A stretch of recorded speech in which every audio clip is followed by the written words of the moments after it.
La siguiente pregunta entonces para mí sería, ¿cuáles son los diferentes tipos de muerte a que puede acceder un mago?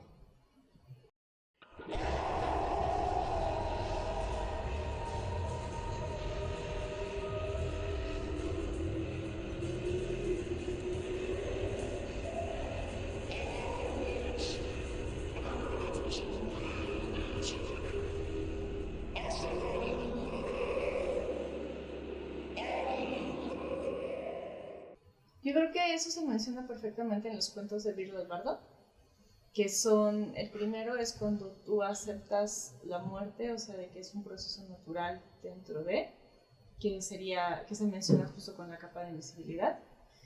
El que decide irse a voluntad, como en el caso de Cadmus, porque pues ya no soportó más, ¿no? La situación que él estaba pasando, decidió irse a voluntad propia. Y luego está el que huye de ella y termina siendo el primero en irse, como en el caso del hermano mayor, ¿no? O sea, él estuvo esquivando la muerte y es por eso que creó la varita de Sauco, creyendo que eso lo iba a librar, ¿no?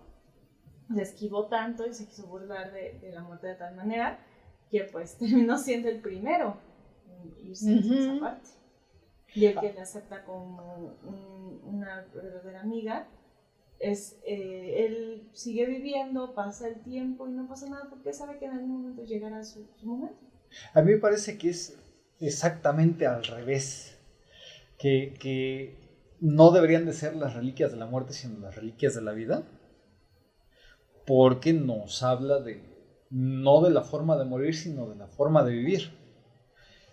La varita, al ser la varita más poderosa, asume que tienes mucho más poder que cualquiera de los otros.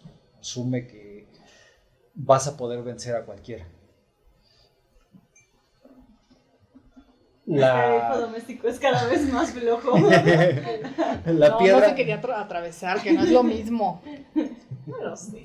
La piedra de la resurrección me parece justo de quien huye de la muerte.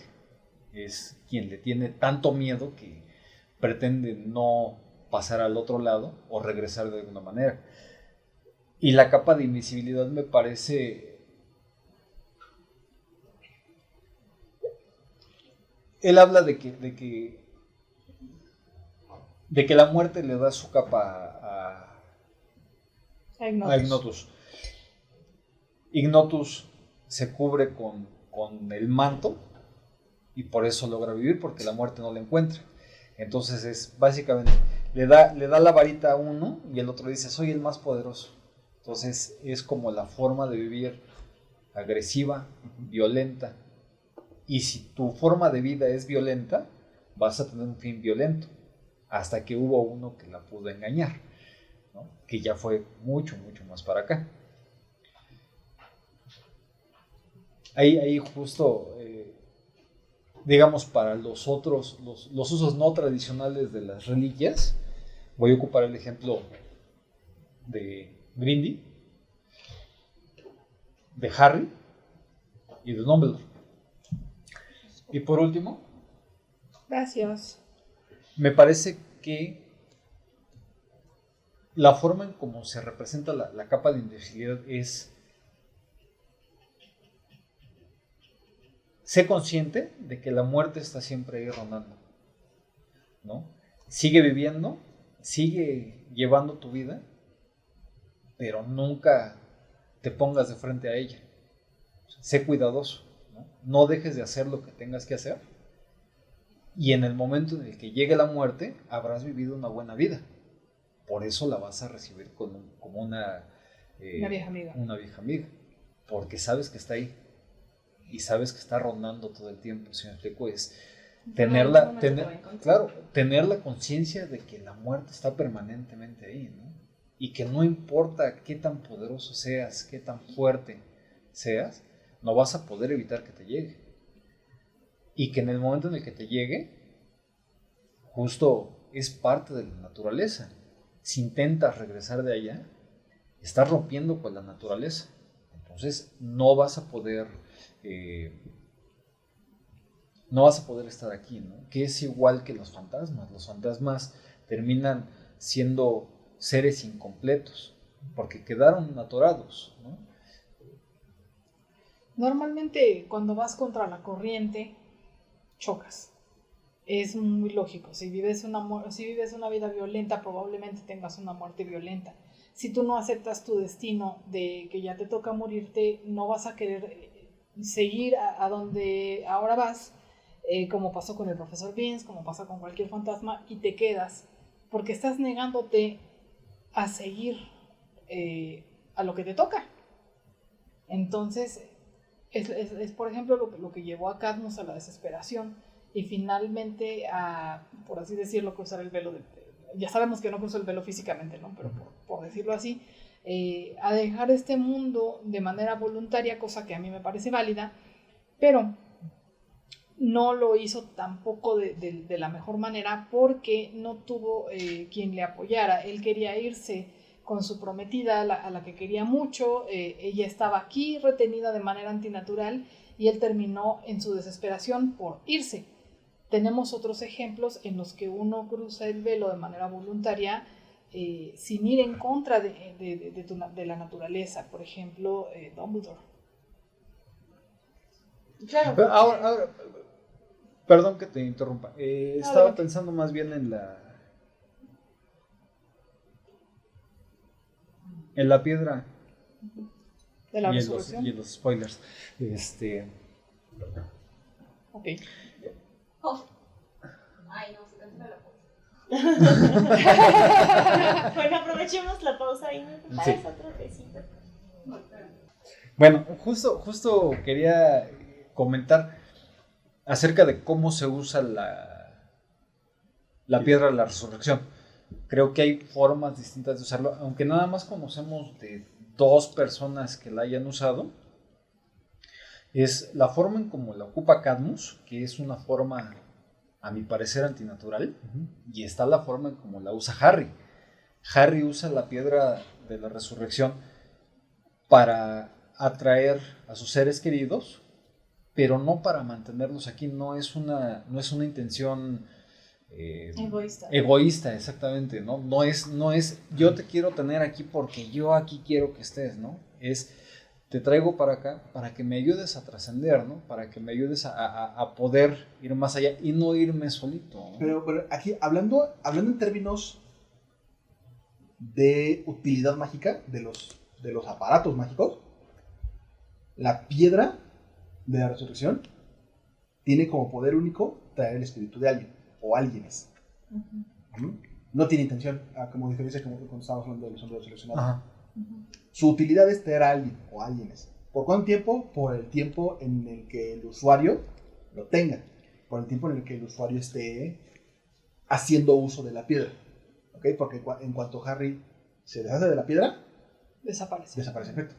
Sí, claro, pero él se refiere a que la magia es más complicada que eso, no es tan plana como hacer un hechizo con la varita. Sí, claro, No, y igual. no hablo de la intención del objeto, sino de la intención del usuario. Del usuario, claro. Sí. Porque en el caso de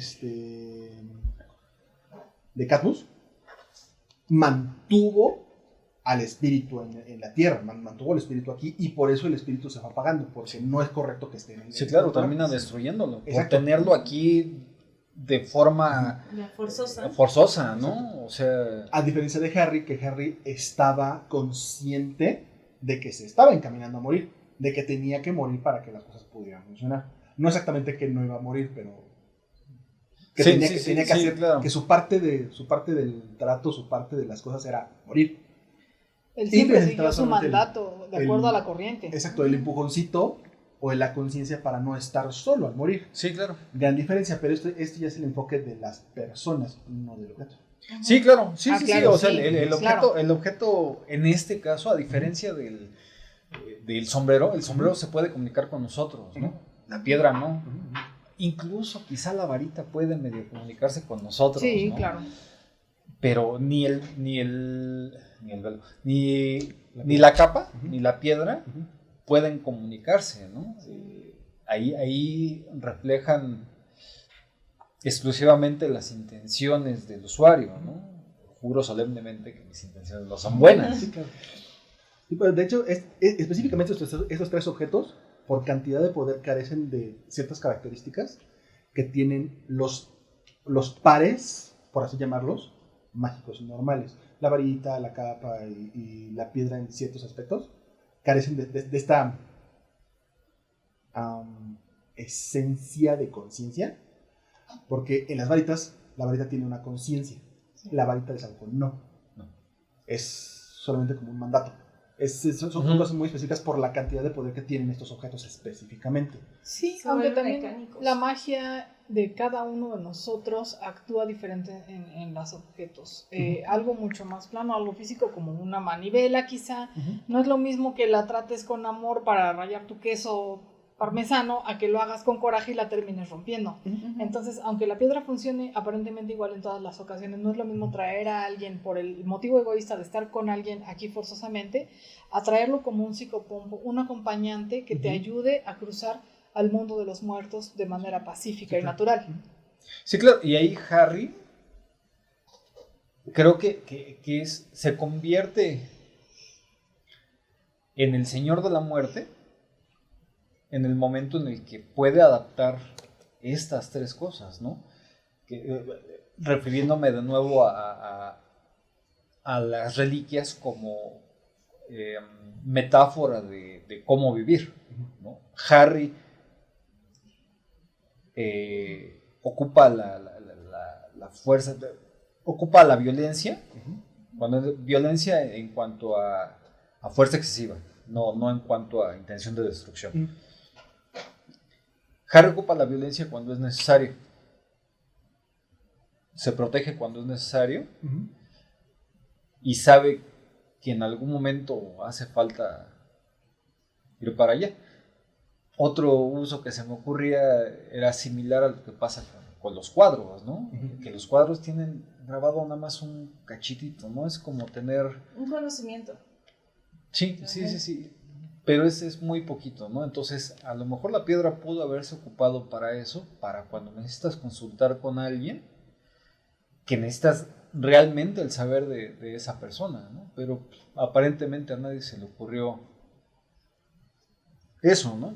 Podríamos haber recuperado mucho del conocimiento que se perdió en ese momento, pero pues a final de cuentas ya está perdido, ¿no? Por el momento. Sí, sobre todo también hay que mencionar que, por ejemplo, el Señor de la Muerte, Dumbledore lo mencionaba al inicio como es que te conviertes en el Señor de la Muerte por ser,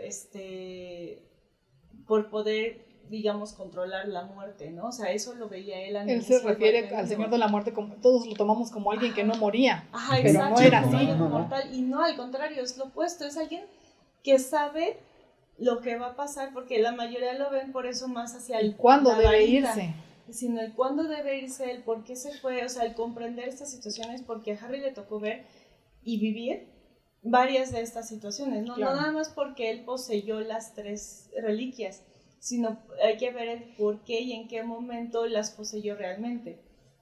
Harry logró abrir la Snitch dorada, donde se encontraba la piedra de la resurrección, mientras todavía se encontraba en campamento, pero no hizo uso de ella a pesar de que ya la poseía, es decir, todavía no tenía esa parte de la varita, aunque la varita de Sauco ya le pertenecía, ¿no?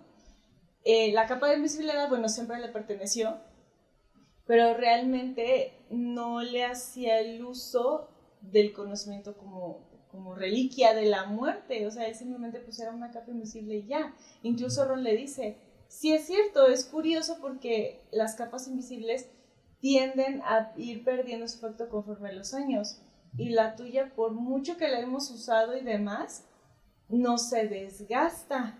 Entonces ahí a Ron se le prende el foco y entiende lo que está pasando. Y entiende, ¿no? De que Harry realmente posee una reliquia por esta situación. Algo que es impresionante porque ni a Hermione se le había ocurrido, y eso es raro que ocurra. Es que Hermione no tenía el contexto de los cuentos. Exactamente. Y no nada más de los cuentos, sino que nunca se le ocurrió que la capa de Harry fuera diferente a todas las capas. Como que siento que Hermione asumió que era de mejor calidad y por eso duraba tanto. O sea, siento que el asumir... Ella era demasiado racional. Ajá, exacto. Entonces debió asumir esa parte. Buscó una explicación menos lógica. Entonces, en el caso de Harry, ya al final cuando se convierte realmente en el dueño de la muerte, bueno, el señor de la muerte, fue porque posee la varita de Sauco, pero no la usaba. El único momento en el que realmente la usó fue para reparar su propia varita, y estamos hablando específicamente de la bibliografía y no de la aberración que hicieron en los audiovisuales. Estoy de acuerdo con eso. Porque todos o sea, se rompió algo en nuestro corazón en el momento en el que vimos esa escena. Pero es una incoherencia hablando total. de la bibliografía, Harry utiliza la varita de Sauco para reparar su propia varita porque él se sentía realmente conectado a su varita. Sí. Aunque se pareciera a la de Voldemort, aunque tuviera muchísimas cosas que otros hubieran dicho, pues ¿para qué lo haces? No te quedas con la más poderosa. Porque Harry era humilde. Entonces era como el... Humilde y nunca egoísta, jamás hacía las cosas con motivos egoístas, era una maravilla. Y cuando lo en hacía, ese aspecto. cuando lo hacía, porque sí lo llegó a hacer, las cosas salieron mal. Y ahí fue donde él mismo se dio cuenta, porque cuando fue a rescatar a Sirius por sus motivos egoístas, fue que perdió a Sirius. Entonces ahí es cuando Harry capta de que cuando él hace las cosas por egoísmo, porque sí llegó a ser egoísta, era un ser humano. Claro. Pero cuando llegó a hacerlas, fue cuando se dio cuenta que era cuando perdía. Entonces, él solito fue ligando y siento que no por inteligencia. No creo que lo hiciera conscientemente. Pero fue conforme fue evolucionando. Pero realmente la varita de Sauco la usó nada más para recuperar su propia varita. Porque era la única manera en la que podía reparar su varita rota. Y ahí fue donde rompió con el ciclo de violencia. Desde antes. De la varita de Sauco. El ciclo se rompe con antes. Grindelwald. Porque Grindelwald... De alguna manera. Pero se rompe Grindelwald lo hizo de manera egoísta también. Sí, se rompió un poco. No, se pero rompe fue en el Harry. momento en el que Harry dice: si yo la regreso a la tumba de alguien va a venir a robar. De Ignatius, la dejo ahí, sin que nadie se entere, sin que nadie nada, y yo muero de muerte natural, y la varita no se entera de si yo pierdo algún duelo, entonces ahí se va a romper el ciclo, ya no le va a pertenecer a nadie. ¿Por qué? Porque el dueño, el último dueño, muere de muerte natural. Y muere invicto. Ajá, muere invicto, entre comillas, porque obviamente seguramente Harry fue vencido en otras ocasiones, pero la varita no se entera. Porque la varita tiene que estar, entre comillas... No, porque la naturaleza de la varita con Draco cambia de derrotado. Ajá, pero es porque fue derrotado, o sea, no asesinado. No, o sea, no, la por varita eso, es si en algún momento, dentro de toda la historia, de toda la historia de Harry Potter, alguien desarma a Harry Potter, la varita le pertenece a esa persona. Sin embargo, una vez más, la magia antigua está operando de maneras que no sabemos todavía. Exacto, sí, claro, bueno, la idea de Harry de romper el ciclo es es como de si la varita se queda aquí. Sí, exacto, pero si realmente nadie sabe que está ahí. Ajá, y nadie sabe que está ahí. Y nadie se entera de que me tienen que vencer en duelo y demás, se va a romper el ciclo porque yo voy a morir de muerte natural y yo me voy a quedar así, entre comillas, invicto, y la varita nunca se va a enterar. Y ahí se va a romper. Digo, ese es el plan de Harry. Esa es la idea. Esa es la idea. Y después con la piedra hace uso, porque él mismo estaba pensando en las bibliografías, él mismo estaba como de, es que a quién traigo y quién le voy a preguntar, porque él está pensando continuamente en sus padres.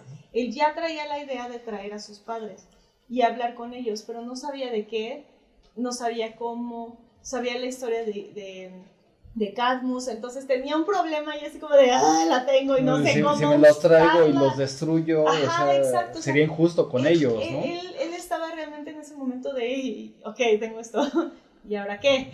¿Cómo la voy a usar? Porque sabía que no podía usarla con cualquier cosa. O sea, bueno, no de cualquier forma como lo hizo Cadmus en su desesperación. Y después está la capa invisible que Harry realmente no la tomaba en cuenta tanto. Uno, porque desconocía su naturaleza.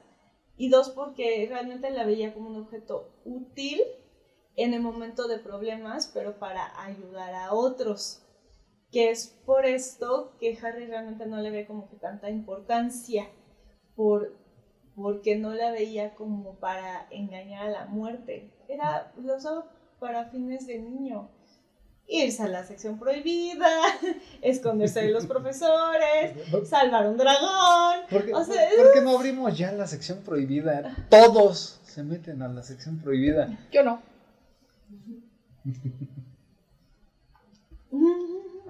¿Qué te digo?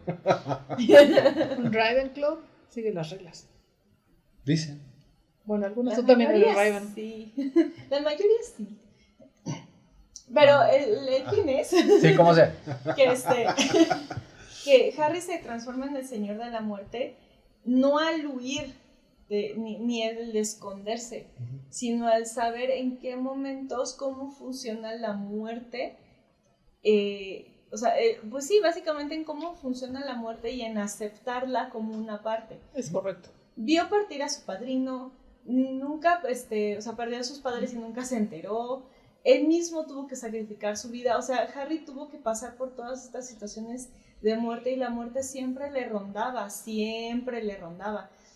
Pero hasta que Harry decide entregarse, fue que la muerte dejó de perseguirlo.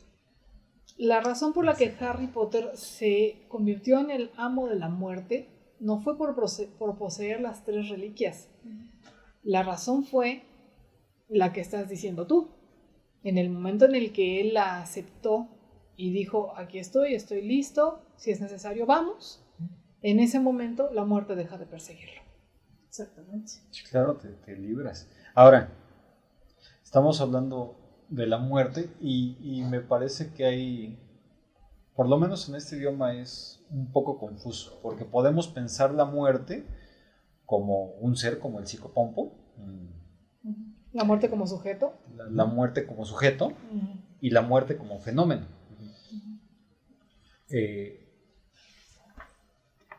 Las reliquias hablan de esta muerte como sujeto, ¿no? Y el velo habla de la muerte como fenómeno.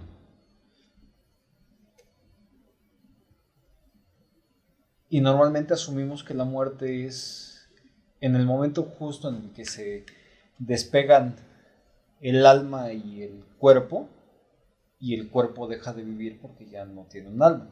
Pero ya vimos que el cuerpo puede seguir viviendo aunque no tenga un alma alojada, ¿no? Y que las almas pueden existir sin necesidad de un cuerpo, ¿no? O por lo menos aunque sea una sombra, ¿no? Una leve imitación de la vida. Yo les llamaría a esa conjunción, porque al final de cuentas, o sea, el alma puede existir por sí sola, el cuerpo puede existir y moverse por sí solo, pero es cuando existe esta conjunción, cuando existe lo que llamamos vida. ¿Por qué? Porque está la conciencia, está el ser, está la existencia y está el cuerpo. Entonces está esta conjunción cuando se da lo que llamamos vida. ¿Por qué? Porque el alma puede existir, pero existe pero no vive. Y el cuerpo, como los Inferi y los zombies, pueden moverse, pueden reaccionar, pueden todo lo que hace el cuerpo, pero no tienen mente propia ni conciencia y tampoco tienen un alma. Entonces, pues no están vivos, simplemente son no muertos. Existen, igual. Entonces pueden estar por separado, pero es hasta que estos dos están conjuntos cuando se da lo que llamamos vida. Entonces, ¿en qué otros casos habría una separación o un desgarramiento entre cuerpo y alma?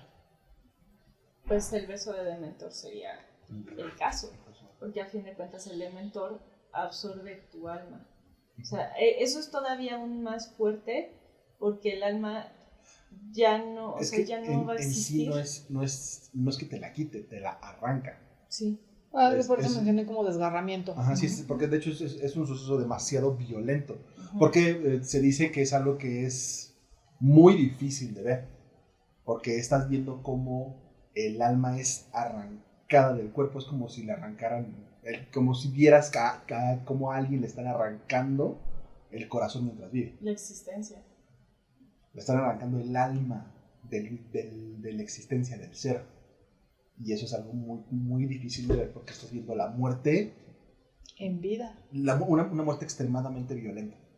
Porque además el cuerpo sigue existiendo, Ujú. sigue presente, incluso la misma autora dijo, o sea, los dementores son la representación de la depresión. Sí, claro, Entonces, y ahí sigue siendo consciente. O sea, el Ujú. asunto es que el cuerpo, a diferencia de, digamos, la muerte normal, en el que el cuerpo pierde conciencia, aquí los que les han tocado, aunque sea sus quicos de dementores, quedan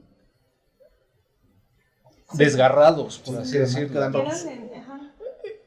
simplemente existen, no sienten, no tienen el sabor, no disfrutan, no se sienten tristes, o sea, ya no tienen sentimientos porque ya el alma no está, y peor aún, el ser besado por un dementor quiere decir que el alma jamás cruzó a Exacto. otro lado. Entonces, imagínate qué fuerte es el beso del dementor, ¿no? Porque el alma no cruza naturalmente, sino que es arrancada, y todavía que es arrancada se deja de existir, simplemente es digerida por esta criatura que es el dementor. Entonces el cuerpo tiene mente, tiene conciencia, pero no tiene emociones ni sentimientos. Se quedan así simplemente existiendo, sobreviviendo. El profesor Lupin lo llama un cascarón vacío. Exactamente. En los mismos cuentos viene algo similar, ¿no? El asunto de el corazón, ¿cómo se Peludo, llama? el corazón peludo, ¿no? sí. Es una situación similar, pero no es la misma.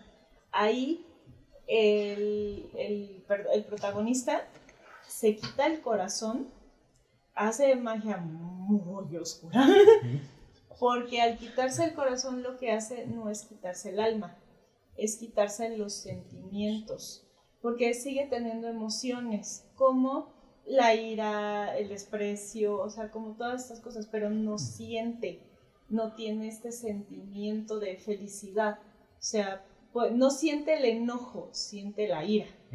O sea, ¿por qué? Porque está reaccionando, o sea, y no está sintiendo, que son dos cosas Como diferentes. si fuera Un animal salvaje. exactamente, justo Ajá. un asunto instintivo, Exacto. sin el filtro de la razón, ¿no? Sin el filtro del sentimiento, porque la razón la tiene, pero no siente. O sea, imagínate, es como cuando te quemas y quitas la mano, y te ves rojo, pero no siente La quemada. la quemazón. Después. Exactamente, entonces al arrancarse el corazón, al dejarlo guardado y todo, pues a fin de cuentas no tiene sentimientos. Entonces cuando llega esta mujer, que es todo lo que él buscaba, y que ella le demuestra y le dice, eso que acabas de hacer es horrible porque qué feo es no sentir, él se da cuenta racionalmente que eso estaba mal y dijo, ok, si así la voy a tener, pues me lo voy a volver a poner, ¿no? Pero ya cuando abren la caja y está peludo, está todo esto, es porque ya sus sentimientos estaban tan sin uso que al momento en el que se lo vuelve a poner de golpe, siente todo de golpe. Entonces siente la tristeza, todo eso que quiso no sentir, la siente de golpe. Todo eso que decidió no amar, ahora ama con demasiado. O sea, llega un punto en el que cuando hierves demasiado algo en un vidrio delgado, o sea, se fue adelgazando tanto ese vidrio que cuando le echas el agua, pues, explota. O sea, va a reventar. Entonces, eso es lo que provoca en él. Por eso de repente se puso a llorar tan desesperadamente y le solicita auxilio a ella de manera tan desesperada, y por eso no puede controlarlo. ¿Por qué? Porque en ese momento no tiene inteligencia sentimental. No sabe qué hacer con todos esos sentimientos por todo ese tiempo que estuvo guardado. Uh-huh. Es otro tipo de muerte. De no haber llegado ella, él hubiera muerto sin sentimientos. Aquí estamos hablando entonces de dos metáforas para la salud mental, ¿no? Uh-huh. Estamos hablando por una parte de la depresión. La depresión no creo que necesariamente en el sentido coloquial de la palabra, ¿no? Sino en el sentido Clínico. ¿qué? Clínico. Sí, en el sentido clínico como palabra de uso profesional, ¿no? Como diagnóstico, que es distinto, ¿no? Es completamente distinto al uso que se le da, ¿no? O sea, Sí, normalmente porque cuando uno tiene un poco de tristeza o cuando tiene mucha tristeza, dices, sabes que estás deprimido, pero la depresión no es eso. La depresión es la imposibilidad de poder actuar y de poder darle sentido, porque está desgarrado. O sea, está el Sí, cuerpo y el alma ya se perdió. De hecho, no se perdió, pero los sentimientos no existen. Por ejemplo, en la película de Intensamente se marca perfectamente una analogía de una tristeza infantil. Cuando primero siente mucho coraje, intenta escapar y todo, pero ya cuando está en el camión esperando, todos los demás sentimientos, como no está la felicidad y tampoco está la tristeza porque no se permitió sentir triste, es cuando todos los demás entran en pánico y dicen, ya no podemos hacer que sienta nada. Esa es la depresión infantil. La niña ya no sentía nada. Se estaba convirtiendo en una niña gris. Es hasta que llega tristeza y entonces todos los recuerdos que eran felices los empieza a volver tristes y ella se permite sentir esa tristeza. Dice, no, espera, mi familia, mi casa, mis amigos, mi vida. Entonces como que ella tiene este resurgimiento y logra liberarse. ¿Por qué? Porque vuelve a sentir. Es lo mismo que pasa con los dementores. Los dementores causan la depresión porque llega un punto en el que ya no sienten nada. Pero aquí Pero fue porque se arranca el alma, porque se va la... Es que entonces son dos cosas, ¿no? Porque a mí los dementores me parecen como justo este desgarro entre No estás forzando. un desgarro interno. Pero creo que hay que hacer la separación, ¿no? Entre el desgarro que se provoca por la decisión propia, que es el corazón peludo, y el desgarro que se provoca por causas externas, ¿no? Porque no tienes control muchas veces sobre el desgarro que viene de las causas externas. O sea, el beso del dementor no hay para atrás. Para el corazón peludo sí lo hay. Peludo sí. Y el asunto es que de repente te ves desbordado por todas estas emociones y esas emociones terminan destruyendo tu pecho, literalmente. Termina escapando de tu pecho, ¿no? Sí. Y pierdes el control completamente, que es por eso por lo que mata a la chava. Y en algún momento él termina matándose también, ¿no? Porque sus emociones lo desbordaron. Sí. Y en el caso de los que reciben el beso del dementor, no tienen la energía suficiente para poder terminar con la vida de su propio cuerpo, ¿no? Es que se va acabando la intención de vivir. Sí. O sea, ya no vive, ya está muerto. Pero es una pero muerte, no lo sabe. Es una muerte lenta, muy lenta, dolorosa, y es horrible porque justo como forzaste esta absorción de alma, o sea, es este arrancarse, porque a fin de cuentas el corazón peludo seguía teniendo su alma, pero no tenía sentimientos. Exacto. Mientras que con el dementor forzaste el arrancarle el alma a alguien. Entonces eso es algo provocado, o sea, imagínate el tú tener ese querer de quiero vivir, quiero sentir, quiero esto, pero te lo arrancaron de tal manera que ese querer se escapó y se quedan así, entonces van perdiendo el deseo de vivir, entonces dejan de comer, dejan de beber agua, dejan de salir, dejan de todo y poco a poco se van desgastando hasta que se mueren. O sea, imagínate, uno es porque tú lo decidiste, pero tiene marcha atrás cuando, entre comillas, a veces, pero, sí, pues, sí. Porque justo en el caso del corazón peludo llega a un punto en el que estuvo tanto tiempo fuera que ya no podía estar adentro. Exactamente. O sea, ya no había marcha ya atrás. No hay cupo. Ajá, ya hubo un momento en el que, o sea, puede haber una marcha atrás, pero siempre hay un límite. Siempre. O sea, en el corazón peludo llegó un punto en el que, justo como mencionas, ya no había marcha atrás. Ya te volviste tu propio dementor, ¿no? Exactamente. Entonces, pero sí, sí, sí. lo hiciste por decisión propia y llegó un punto en que cuando quisiste dar marcha atrás, pues ya no había marcha atrás. En el caso del dementor, lo fuerzan a la persona a caer en eso. Y el otro es consciente, y es horrible porque es consciente de que ya no puede salir de ahí, porque ya no tienes hambre. Ahí me parece justo estos dos cuentos me parecen, bueno, estas dos metáforas me parecen como una forma de referirse al trastorno bipolar, ¿no? El corazón peludo es un asunto muy maníaco, ¿no?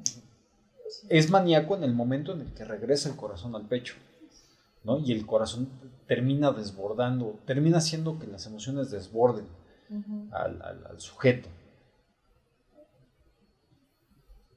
Y normalmente estás entre esta parte maníaca y esta parte depresiva, entonces es mucho más complicado el tratamiento con personas con bipolaridad, depende de cada caso, como siempre, que el tratamiento que puedes tener.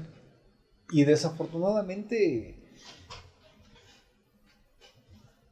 como no llegas a estos extremos, o por lo menos no se vuelve uno consciente de cómo se va llegando a estos extremos, terminas encerrado en esta dinámica sin haberte dado cuenta, ¿no? Va creciendo poco a poco, Sí. le van saliendo pelos al corazón y se va absorbiendo el alma. Y Es las dos gradual. cosas al mismo tiempo. Sí. Es justamente por la continuidad de separar los sentimientos y de que te quiten el alma, se va menguando la capacidad de entender y de sentir. Y por tanto, de vivir. Exacto. Porque el deseo de no sentir va haciendo capas, va haciendo que los pelos salgan. Entonces, la cantidad de tiempo que pasa queriendo no sentir hace que sea más difícil entender cómo es el sentimiento al momento de caer todo de golpe. Porque dejas de lado la inteligencia emocional. La dejas de lado simplemente por no sentir. Porque la inteligencia emocional se basa en aprender a controlar los sentimientos. Saber qué duele, qué no duele, qué gusta, qué no gusta. ¿Y por qué? Ajá. Y esto hace que al momento de llegar todos los sentimientos de golpe, es imposible separar y decir esto. Darle contención. Exacto, es mucho de golpe. Y en el caso de los dementores, simplemente el alma se va yendo.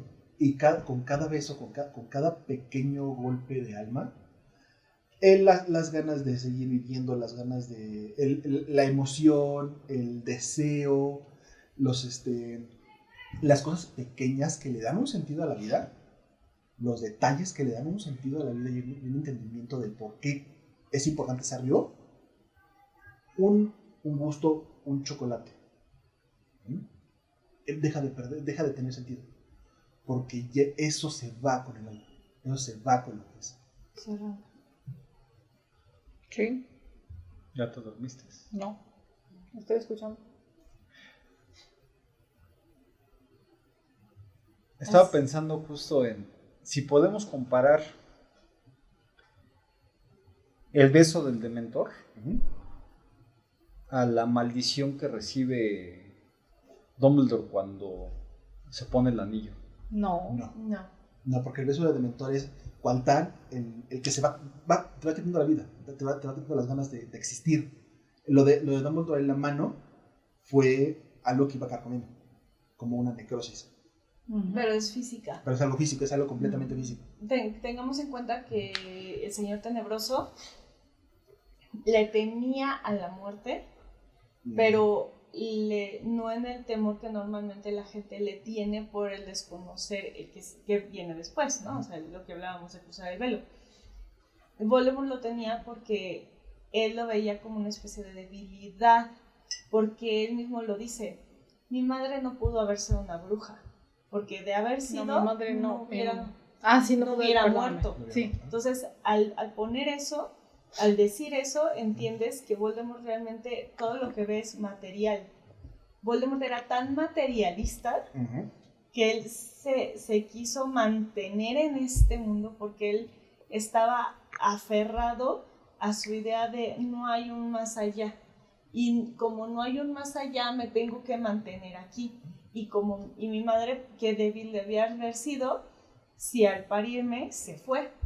Sí, O sea, él veía la muerte como un signo de debilidad. Ajá, entonces él por eso todos sus ataques, todas sus agresiones, todo esto eran físicas. La tortura, por eso todos le decían, es que siempre hay cosas peores que la muerte. Y Voldemort decía, Sí, claro, nunca por lo supuesto entendió. que no, y no lo entendía, porque él no podía entender qué es la depresión. Él cuando él conoció los dementores, o sea, Voldemort sí era como de, te arrancan el alma, pero el cuerpo sigue aquí. Entonces, él no podía concebir qué era una depresión. Él no podía concebir qué era estar mal mentalmente, porque él todo lo veía físico, era material. Y era tan material que no le importó partir su alma y desfigurarse físicamente con tal de aferrarse a estar en este mundo. Él no lo podía aceptar el cruzar. Entonces llega un punto en el que el no aceptar el cruce no nada más lo deformó por dentro, sino también por fuera, que es, a fin de cuentas, se terminó autodestruyendo.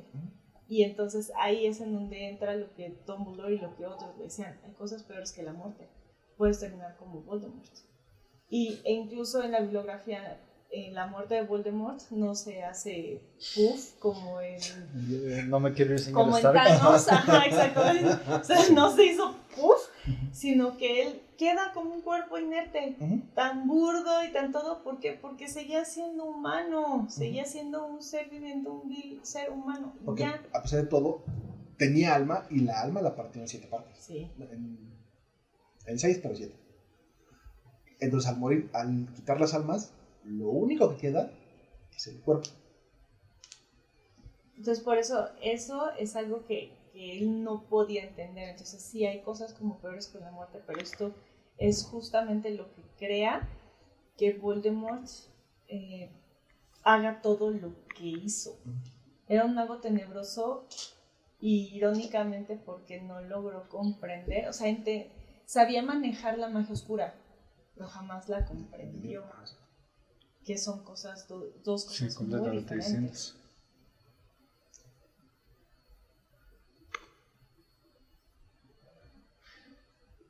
¿Qué pasa con tu papá? Con Snape. ¿Con Severus? Y con Severus y con Dumbledore. Ahí, bueno, para empezar, Dumbledore aceptó su muerte. Sí. Para empezar. Dumbledore ya sabía que el tiempo venía muy cercano. Ves que Sí, creo pero, que incluso la había planeado, ¿no? O sea, es que la planeó. Dumbledore, vamos a entender que Dumbledore es alguien que busca conocimiento. Dumbledore, a diferencia de Voldemort, busca el conocimiento. No para aplicarlo, porque realmente Dumbledore no aplica todo el poder que puede llegar a tener, todo el conocimiento, todas las cosas. No hace magias, no hace cosas, salvo para ayudar, construir, fines también personales. Solo que sea necesario. Ajá. Por lo mismo que hablábamos en una tertulia pasada de que él sabía que podía reincidir en el camino oscuro, entonces se mantenía en línea. Al ver un Horcrux activo con la piedra, es un sujeto de estudio. ¿Ok? Pero tiene una maldición, no la puedo abrir, no la puedo obtener. Hay que hacer algo. En su tal vez un poco arrogancia y deseo de sacar, buscar, ver, entender, la maldición le botó a él. Pero fue física. Ajá. Él no estaba previniendo que la maldición le botara a él. Lo que pudo hacer Severus es contener la maldición en la mano. Únicamente. Y retrasar el tiempo para Exacto. que le diera tiempo de dejar todos sus asuntos en orden. Exacto, de que Dumbledore pudiera hacer las cosas bien y que el plan que estaba haciendo quedara bien para que todos estuvieran correctamente, para que la escuela funcionara, para que Harry Potter no tuviera que morir en realidad. Incluso eso también se puede manejar como una analogía a ciertas enfermedades terminales, porque el tiempo de Dumbledore él mismo lo dijo, o sea, porque Severus le dijo, lo único que puedo hacer es retrasarla, ya no hay marcha atrás, o sea, nada más puedo prolongar tu tiempo y ya, o sea, máximo 1 año, y se lo dijo. Entonces Albus es cuando dice, ok, entonces prolóngame este año justo para lo que dice Ollivander, para dejar todo bien planeado, para dejar todo y poderme ir tranquilo. Es literalmente un cáncer que le está creciendo. Ajá, Sí, ajá, se desde la cuenta, o sea, mano. es un cáncer mágico, pongámoslo así. Sí, exacto. Entonces, Dumbledore lo que hace es justo eso, es prolóngame este año porque este año no lo voy a usar en mí, sino que lo voy a usar en que todos los que me rodean y todo lo que yo tenía que hacer, voy a tener que dejarles el camino despejado a todos los demás. En ese caso, principalmente Harry, ¿no? Entonces, porque él tiene que hacer eso, porque él todo, entonces ya, viene la historia, y al final, porque sé perfectamente hacia dónde va a preguntar, al final cuando le dice Severus, please, por favor, es una solicitud de, yo ya dejé todo este tiempo, yo ya planeé, porque se nota como la mano, primero eran los dedos y parte de la palma, Ajá, pero poco a poco se va viendo, y sobre todo lo vemos a través de Harry, Extendiendo. cómo se va extendiendo hasta que llega una parte en que ya le llega al antebrazo. O sea, él mismo dice, ya despejé todo el camino, ya está esto. Y además también es importante aquí que Dumbledore sufría por la mano. Ajá. Tenía mucho dolor Sí. porque la maldición le estaba carcomiendo y se sentía cómo se carcomía. Como Y se el hecho pudría vivo. Y el hecho de que estuviera contenido en la mano hacía que la maldición quedara más dura. Entonces, lo único que puede atacar la maldición es la mano. Y siente más por lo mismo.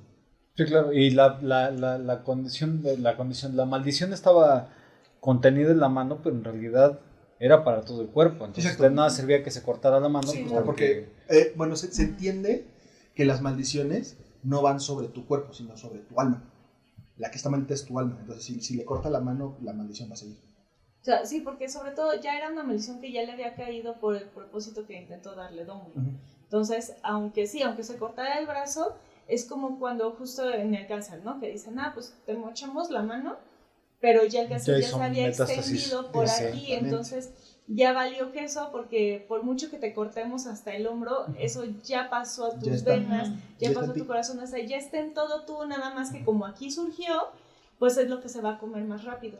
Entonces, la parte visible, ¿no? Pero es la no parte está la visible. parte invisible de Exacto, todos los interna. efectos que tienen el resto del cuerpo. Exactamente, entonces en este caso es lo que Dumbledore hace. Entonces cuando le dice a Severus, por eso cuando dices que tú vas a tener que matarme, y es cuando Severus dice, a ver, no. O sea, ¿y mi alma qué? Porque se sabe perfectamente que al lanzar el Avada Kedavra tu alma se fragmenta, porque estás yendo en contra de la naturaleza de alguien. Entonces es cuando Severus se entiende que Severus pudo haber hecho mucha magia oscura, pero jamás había llegado al asesinato. Entonces cuando Dumbledore le dice, es que tú tienes que ser el que me asesine, el que me mate, el otro dice, no, a ver, charros, espérate, ¿no? Aguanta. A ver, espérate. espérate tantito. Yo nunca he asesinado a alguien, entonces lo hablan. Entonces es justamente cuando Dumbledore le dice, es que yo te lo estoy pidiendo. No es que tú me estés asesinando, es que tú me estás ayudando a cruzar. Entonces es esta analogía igual en el, hazme el paro, porque tú eres el único que puede hacerme el paro. No Entonces no puedo dejar que alguien más lo cargue haga. con eso, porque es Ajá. algo muy fuerte, porque el quitar la vida, el quitarle la vida a otro ser, es algo que deja marcada el alma. Ajá, entonces a Severus realmente lo toma como un, ok, te estoy dando ese pequeño empujón, pero porque tú me lo pediste y lo agradece. El alma de Dumbledore realmente lo agradece. Exacto. porque incluso aunque cayera de la torre, eso fue pues accidental porque no tomaron en cuenta alturas y espacios, etcétera. No sabían dónde iba a pasar. Ajá. Sí. Pero y aparte es otra analogía Pero de es que- la caída de Hogwarts, porque se sabe que La torre. la torre es hay muchas analogías, muchas metáforas ahí, de verdad es una genialidad, pero Dumbledore era conocido como el pilar de Hogwarts, o sea, Hogwarts era seguro por Dumbledore. Al momento en el que Dumbledore cae de la torre, no nada más es la analogía de la carta del tarot de la torre, que justo implica mucha... Sí, claro, la torre, la negatividad. atalaya, es Ajá, el rayo que lugar cae en la es torre. es el lugar de la protección. Para eso estaban las torres en los castillos. Exactamente, entonces al momento en el que Dumbledore cae de la torre, se hace la analogía de lo del tarot del rayo en la torre. Se hace la analogía de que Hogwarts ha caído, porque no cayó nada más Dumbledore, todo Hogwarts cae con él, las protecciones caen. O sea, toda esta analogía de la descripción de la caída de Dumbledore. Porque pudieron haber puesto que Severus lanzara el hechizo y ahí queda el cuerpo, como hicieron con Voldemort, pero no era esa la intención era ver que para todos es el impacto de ver el pilar caer y el golpe impresionante de Harry, que ya lo veía como otra figura paternal, el Severus, el ver cómo se va un buen amigo, porque a pesar de que Dumbledore lo manipulara y lo manejara y lo que le quieras, entre Severus y Dumbledore había una relación realmente unida de ellos dos. ¿Por qué? Porque Severus lo buscó para proteger a Lily. Y dijo, sí, como sea, no importa, yo quiero que la protejas. Y el otro dijo, ¿qué me vas a dar a cambio? Lo que sea. Entonces, realmente, el encargarle ese voto de confianza de ese nivel, por mi padre es un tema aparte, pero el encargarle eso es una unión de confianza a tal nivel que no se la das a cualquiera. Y por ende, Dumbledore también le dices que nada más tú puedes hacerlo. No nada más por todo lo que conlleva, sino porque entre nosotros hay tal nivel de amistad que no amistad, confianza. Ajá, de tal confianza, exacto, de tal nivel de confianza que solamente te la puedo entregar a ti. Porque Dumbledore se le pudo haber pedido a McGonagall, con quien realmente eran mejores amigos. Se la pudo haber encargado a Pomfrey, que sabía que era una enfermera de alta calidad. O sea, tenía mucha gente a quien encargarle su muerte. Sí. Pero a quien se le encargó fue a Severus, porque era quien se sabía el plan completo, quien sabía todo el camino que debía recorrer tanto Harry como todos los demás. Era el único en quien realmente confiaba al nivel de encargarle su ida, su partida. Entonces, esta analogía es realmente fuerte, porque todos lo ven como ay, no, es que pues él lo tuvo que hacer porque lo manipuló y todo. Pero al mismo tiempo, el nivel de confianza para solicitarle ese tipo de partida no se le da a cualquiera. Eso es importante. Sí. Muy importante. Sí.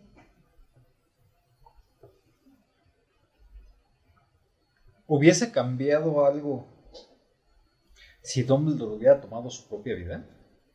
Sí.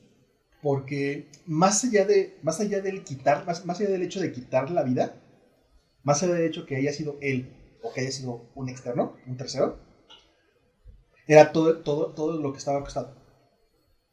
Porque el hecho de que Draco Snape mate a Dumbledore es para cimentar la confianza hacia el Señor Oscuro.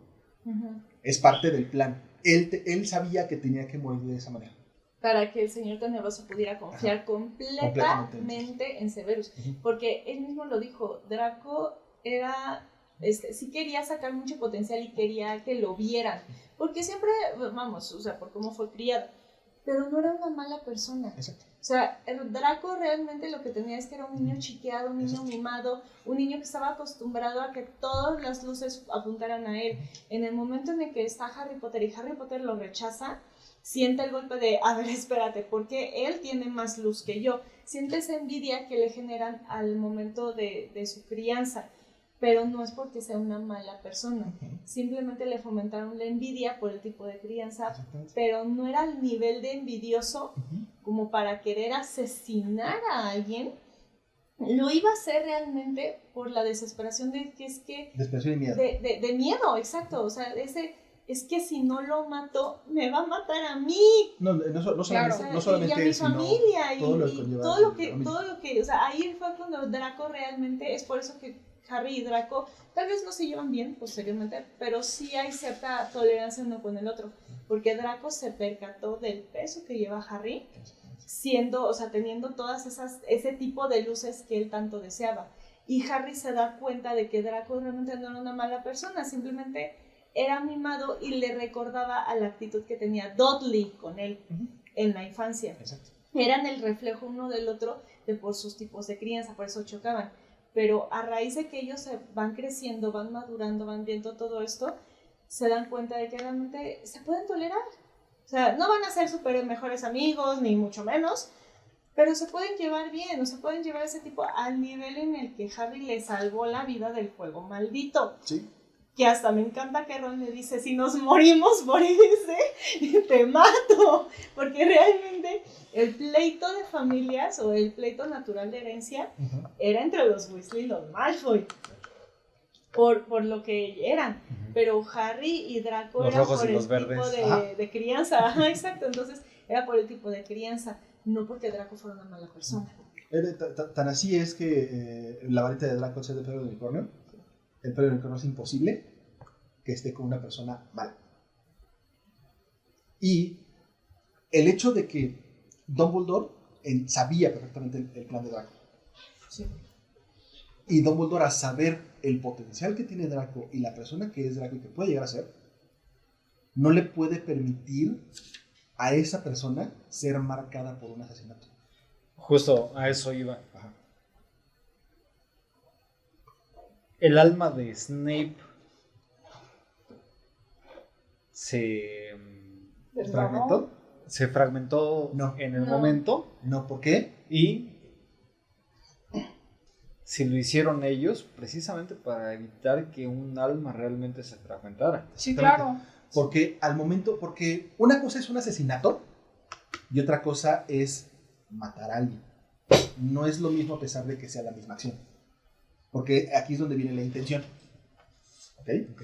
Porque para lo que se había dicho ya en los libros, para que tú puedas matar a alguien con una veda cadabra, necesitas tener la intención asesina, necesitas tener la intención de hacer un daño mortal. Normalmente se entiende como una cosa malvada. Y el poder. Y el poder. No, o sea, necesitas el Ajá, poder para hacerlo. Ajá. Pero necesitas la intención, porque si la intención no sirve de nada. Ujú. Entonces, al Snape matar a Dumbledore, en efecto con una maldición imperdonable, pero no lo está haciendo con la intención de matarlo, lo está haciendo con la intención de terminar el sufrimiento. No lo hace con la intención de eliminar, eliminar a ajá. la persona. Justo lo que decíamos del velo. Ajá. O sea, de manera política los hacían cruzar posiblemente antiguamente para eliminar a un enemigo, prisionero, whatever. Pero y que es como la intención con la que la hacía Voldemort, Ajá. con la que la hacía Bellatrix, con Ujú. la intención que le hacían muchos mortífagos. Severus no lo hace con esa intención, lo hace con la intención de eliminar el sufrimiento de alguien más. Entonces, como Ahí que la ese diferencia concepto- es no deshacerse de un estorbo, sino Ajá. terminar el sufrimiento. Es Ajá. piedad. Es piedad, exacto. Lo que hace Severus Snape en ese momento es tener piedad por alguien. Por Porque eso se su solicita. alma está intacta, porque lo hace de hecho con una buena intención. Lo hace con un buen corazón. A diferencia de Voldemort.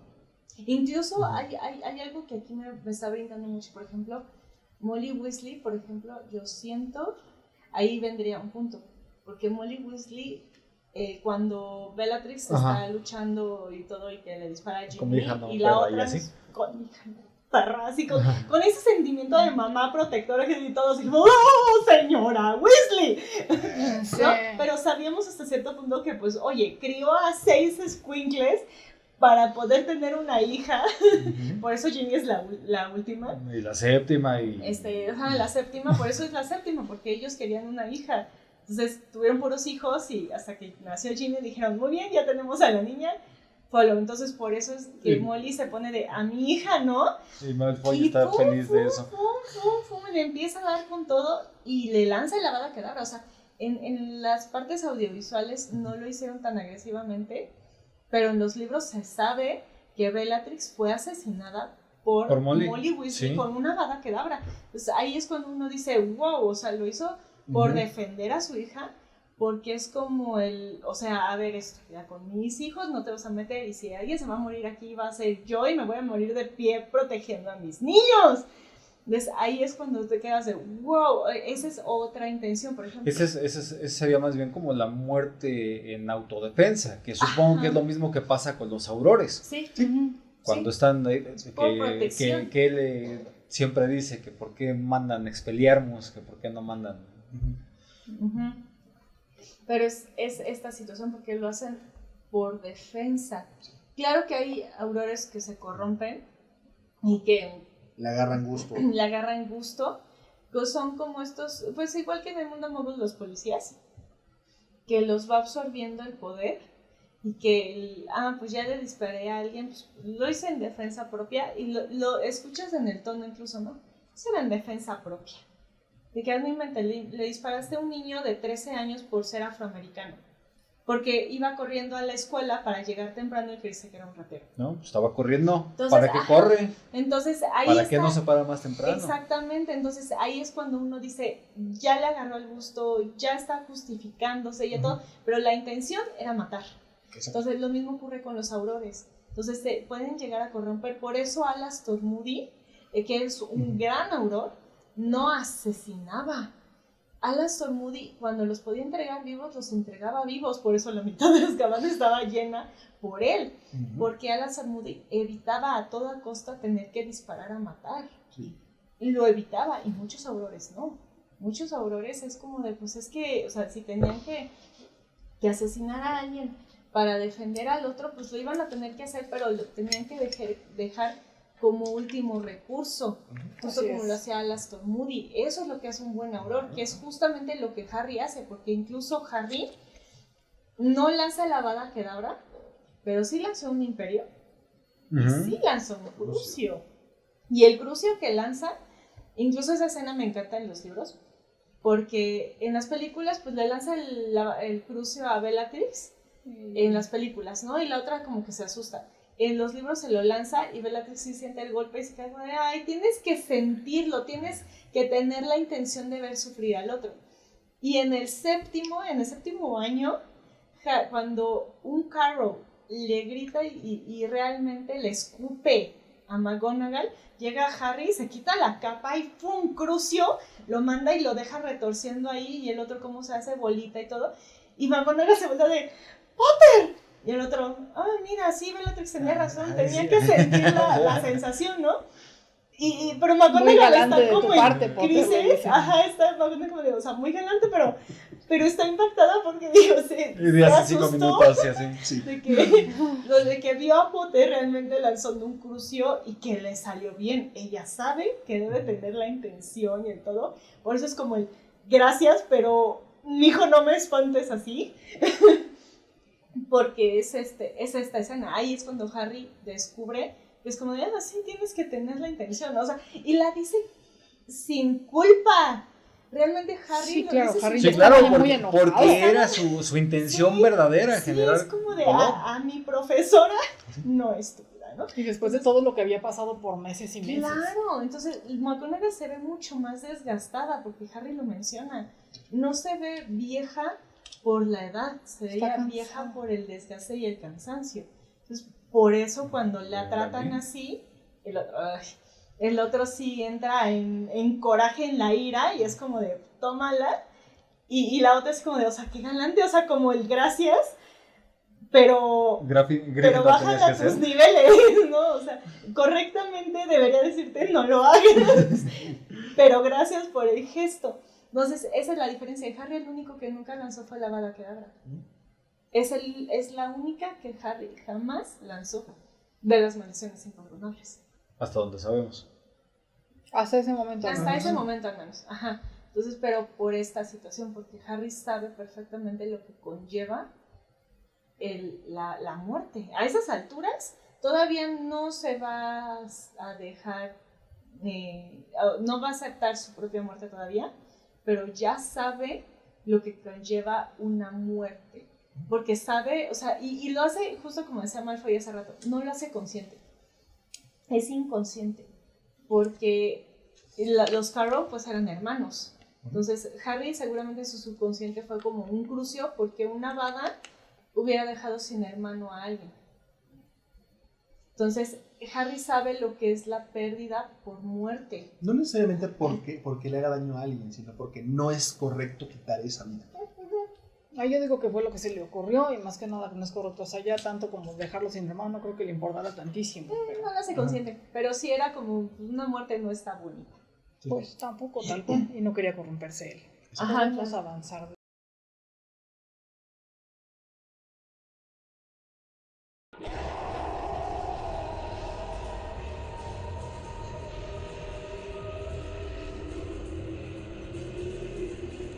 El corazón espinado. No, el corazón peludo. Corazón espinado. espinado. Ay.